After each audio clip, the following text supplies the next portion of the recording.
básico, las cosas básicas que había de tener y tal. Y Fermín se curró el guión.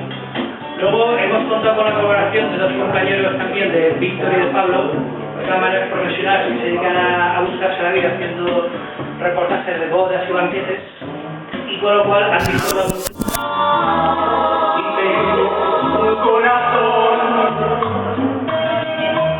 Ya sé que tienes novio, ya sé que no me quieres, pero a pesar de todo, no te podré olvidar.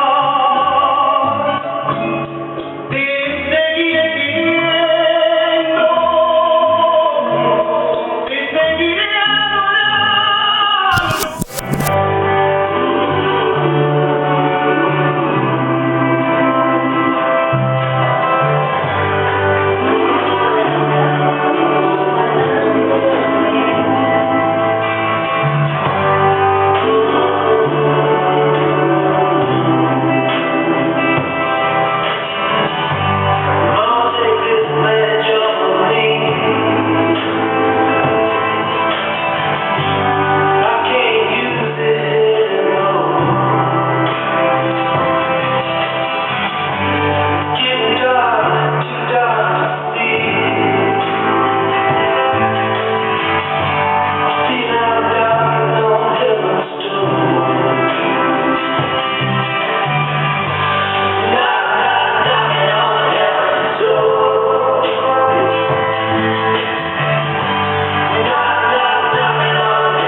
Pero ya está.